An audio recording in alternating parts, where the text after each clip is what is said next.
ሌሊት መጸለይ የሚደክማችሁ ከሆነ ይህንን 3 ነገር አድርጉ። እንዴት በሌሊት ውጤታማ የሆነን ጸሎት መጸለይ ይችላል? እኔ የሰራልኝን በህይወቴ በጣም የተጠቀምኩበትን ነገር ላካፍላችሁ። እንደ ክርስቲያን ብዙዎቻችን የጸሎት ህይወት አለን። ነገር ግን እንዴት እንደምንጸልይ ካላወቅን ጸሎት መልሶ ስራ ሊሆንብን ይችላል። ዛሬ አንስተን እንድናወራ የፈለኩት የሌሊት ጸሎት ነው። የሌሊት ጸሎት ከምናስበው በላይ እጅግ በጣም ፓወርፉል፣ ጠላቶች የሚሸነፉበት፣ እግዚአብሔር ብዙ በረከቶችን ለኛ የሚሰጥበት የጸሎት ሰዓት ነው። ጠላትም ይህንን ስለሚያውቅ ብዙ አይነት ነገር ሊያዘጋጅብን ይችላል። ይሄ የአንድ የሁለት የሶስት ሰው ችግር ብቻ ሳይሆን የብዙ ሰዎች ችግር ነው። ብዙዎቻችሁም ደግሞ በዚህ መልኩ ካደረጋችሁ ህይወታችሁን መቀየር ትችላላችሁ። ዛሬ ገና ለተያየን አገልጋይ መኳንንት እባላለሁ። ቪዲዮውን ላይክ አድርጋችሁ ጀምሩ። ከዚህ በፊት በነበረን ትምህርት ተናግሬዋለሁ። ምሽት 4 ክፍሎች አሉት። ከምሽቱ 12 ሰዓት እስከ ምሽቱ 3 ሰዓት ድረስ ያለው የመጀመሪያው ክፍል ሲባል፣ ከ3 እስከ 6 ያለው ደግሞ ሁለተኛው ክፍል ይባላል። ከ6 እስከ 9 ያለው ደግሞ ሶስተኛው ክፍል ሲባል፣ ከ9 እስከ 12 ድረስ ያለው ደግሞ አራተኛው ክፍል ይባላል። በማርቆስ ወንጌል ምዕራፍ 6 ከቁጥር 48 ላይ ሲናገር እግዚአብሔር ቃል ኢየሱስ በባህር ላይ እየተራመደ መጣ። እነርሱም በታንኳ ሊቀበሉት ወደው ነበር፣ ግን ሲራመድ ሲሄድ አይተው ፈሩ፣ በፍርሃትም ጮሁ። ያንን ክፍል እግዚአብሔር ቃል ምን ብሎ ይጠራዋል? በምሽቱም በአራተኛው ክፍል ይለዋል። አራተኛው ክፍል ከ9 እስከ 12 ሰዓት ያለው እግዚአብሔር በአራተኛው ክፍል ያዕቆብን ተገናኝቶታል። ሊነጋ አቅላልቷልና ልቀቀኝ አለው። እግዚአብሔርም ኢየሱስ ክርስቶስን ከሞት ያስነሳበት ሰዓት ሌሊት እንደነበር መጽሐፍ ቅዱስ ይናገራል። ማርያም ሽቶ ልትቀባ ስትሄድ ያለበትን ሞመንት የሚናገረው ሊነጋጋ ሲል ይላል። ትንሣኤ የሆነው እግዚአብሔር የትንሣኤን መንፈስ መላእክቶችን ሪሊዝ ያደረገው በሌሊት ነበር። ሌሊት ቀላል አይደለም። የሌሊት ጸሎት እንዲሁ በዋዛ የሚታለፍ አይደለም። ብዙ ጊዜ ሌሊት ውስጥ የምንቸገረው ከተነሳን በኋላ ተመልሶ የመተኛት ችግር ያጋጥመናል። ለምንድን ነው? ለዚህም ብዙ አእምሯችንን ማሳመን የሚችሉ ምክንያቶችን እንደረድራለን። አንድ ግን ማወቅ ያለብን ነገር እግዚአብሔር ምንም አይነት ሰበብ አይሰማም። እግዚአብሔር የአማኞች አምላክ እንጂ በምክንያት የሚመሩ ሰዎች አምላክ አይደለም። በዘፍጥረት መጽሐፍ ላይ እግዚአብሔር ቃል ሲናገር አዳምና ሔዋን በኤደን ገነት በእግዚአብሔር በተዘጋጀላቸው ስፍራ እየኖሩ ይህንን ብሉ ይህንን አትብሉ ተብሎ ከተነገራቸው ዛፎች መሃል በልተው ሲገኙ መጨረሻ ላይ እግዚአብሔር ወደ እነሱ ሲመጣ ያቀረቡት ምክንያት እግዚአብሔር ፊት ምንም አይነት ተቀባይነት አልነበረውም። ሰበብ ነበራቸው። ብዙ አይነት ነገር ማለት ይችላሉ። እግዚአብሔር ተረድቻችኋለሁ ብሎ አላለፈም። ስለዚህ እንድትጸልዩ እግዚአብሔር ሲቀሰቅሳችሁ፣ አንተን ሲያነሳሳችሁ በዛ ሰዓት ላይ የምትደረድሩት ማንኛውም ሰበብ እግዚአብሔር ፊት ተቀባይነት የለም። እግዚአብሔር ሰበብ አይሰማም። ይልቁኑ እንዲህ ማድረግ ነው ያለባችሁ። በእምነት በሆነ መታዘዝ እግዚአብሔር እስከሚያበረታችሁ ድረስ መጸለይ ነው ያለባችሁ። ለምሳሌ ብዙዎቻችን ሌሊት ተነስተን ተመልሰን የምንተኛበት ምክንያት ብዙ ሰው ስልኩን ብድግ ያደርግና ሰዓት ያህል ተመልሶ ይተኛል። አብዛኛው ሰው ደግሞ ሌሊት ይፈራል። ዛሬ በዚህ ቪዲዮ የምናየው እንዴት አድርገን ከዚህ ሁሉ ችግር ነፃ እንደምንወጣ በቅደም ተከተል 3 ነገር አሳያችኋለሁ። አንደኛው፣ ለመጸለይ ከእንቅልፋችሁ ስትነሱ ከአልጋችሁ መራቅ ነው ያለባችሁ። ለምንድን ነው ይሄ የሚያስፈልገው?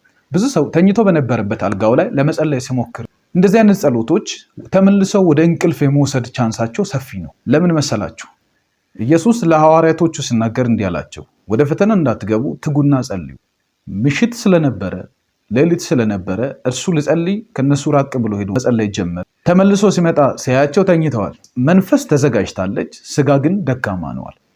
ሁል ጊዜ ስጋችሁ ለእናንተ አይደለም ሊያገለግል ያለው። ስጋ ምቾቱን ይፈልጋል። ስጋ የራሱ የሆነን ምክንያት ይደረድራል። ስጋ በሰበብና በምክንያት የሚተዳደር፣ እናንተ በመንፈስ የምትተዳደሩ መንፈሳዊ ሰዎች ስለሆናችሁ የእናንተ መንፈስ ሁል ጊዜ ዝግጁ ነው። በእምነት ተንበርክካችሁ 5 ደቂቃ ከጸለያችሁ በኋላ ነገር እንደሚቀየር ውስጣችሁ ያምናል። ነገር ግን የቀረበላችሁ ምክንያት አሳማኝ ስለሆነ በሰዓቱ ነገ ጧት ስራ አለብሽ ልልሽ ይችላል። ነገ ጧት የምታደርጉት ብዙ ታስክ አላችሁ።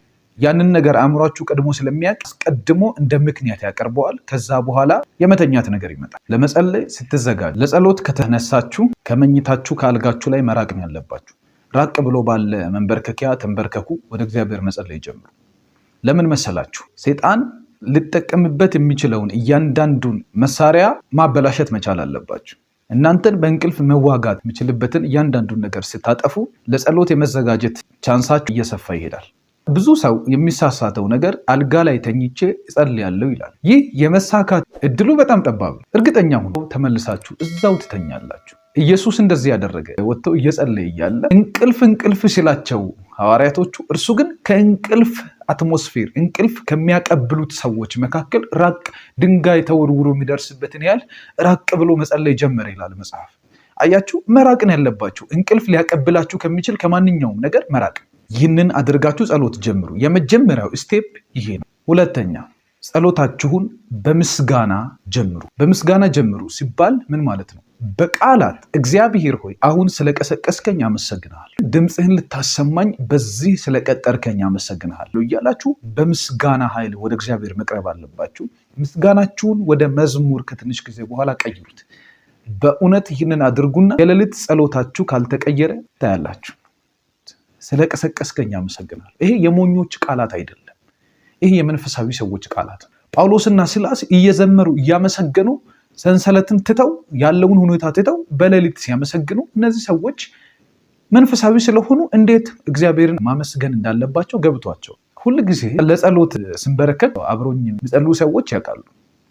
የመጀመሪያ ካፌ የሚያመልጠኝ ቃል ፋዘር አም ግሬትፉል፣ በጣም ይገርመኛል ካንተ ጋር ሳሳልፍ። እንደ ሰው ነው የሚጀምረው፣ ልክ የሆነን ሰው አፕሮች እንደማረግ። ከዛ በኋላ ያለውን እኔም አላውቀውም። እንዴት የማላውቀው ኃይል ይወርዳል፣ የማላውቀው የጸሎት አትሞስፌር ይለቀቃል። ይህ ይሰራላችኋል። እግዚአብሔር ምስክሬ ነው። አድርጉት። ሌሊት የሚደክማችሁ ሰዎች በምስጋና ጀምሩ፣ በአምልኮ ጀምሩ። ውስጣችሁ እስኪፈስ ድረስ ከእግዚአብሔር ፍቅር ያዛችሁ። ከዛ ህይወታችሁ ሲቀየር መመልከት ትጀምራላችሁ። ሶስተኛው ከዛ በኋላ ማድረግ ያለባችሁ ፋይት እያረጋችሁ ጸልዩ፣ እየተዋጋችሁ ጸልዩ፣ እየተቃወማችሁ ጸልዩ። ህይወታችሁን ሊወሩ የመጡ የመንፈስ የጨለማ መናፍስቶች አካባቢውን ለቀው እንዲሄዱ መጸለይ ጀምሩ። ቤታችሁን ነፃ አውጡ። ቤተሰቦቻችሁን ነፃ እያወጣችሁ፣ እናንተን ነፃ እያወጣችሁ መጸለይ ጀምሩ። እስራት ይፈታል። ብዙ ጊዜ ላለው ከእናንተ አንደበት የሚወጣው ቃላት አይደለም፣ እሳት ነው የሚወጣው፣ ስልጣን ነው የሚወጣው፣ የበረዶ ድንጋይ ነው የሚወጣው፣ ሴፍ ነው የሚወጣው። ቢኮዝ የእግዚአብሔር ቃል ሴፍ ነው ይላል አይደለ? የእግዚአብሔር ቃል በሁለት ወገን እንደተሳለ ሴፍ ነው ይላል የእግዚአብሔር ቃል። ስለዚህ ሴፍ ነው ከአንደበታችሁ የሚወጣው። ይህንን አድርጋችሁ በፍጹም የጸሎት ህይወታችሁ አለመቀየር አይችልም። ጠቅለል አድርጌ በአራተኛው ስነግራችሁ፣ አራተኛ ማድረግ ያለባችሁ እንቅልፋችሁ እንደተነሳችሁ ከአልጋችሁ ራቁ፣ በምስጋናና በመዝሙር መጸለይ ጀምሩ። ሶስተኛ እየተዋጋችሁ እየተቃወማችሁ የምር የእውነት ጸልዩ።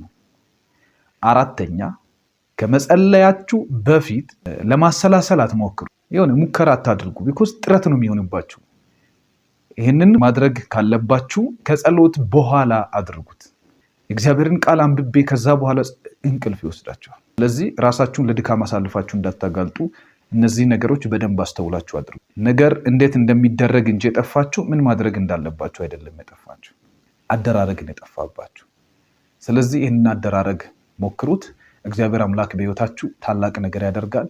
የሌሊት የጸሎት ህይወታችሁ ይለወጣል። እዚህ ድረስ ከመጣችሁ አይቀር አንድ ነገር ላሳስባችሁ። ቪዲዮውን አንድ ሰው እንዲጠቀም ሼር አድርጉ። ለአንድ ሰው ሼር አድርጉ። የዛ ሰው ህይወት ይቀየር። ብዙ ተመልካች ፈልጌ ሳይሆን ብዙ ተጠቃሚ ፈልጌ ነው። ይህ የእግዚአብሔር ቃል ነው፣ ህይወትን ያበራል። ተባረኩ።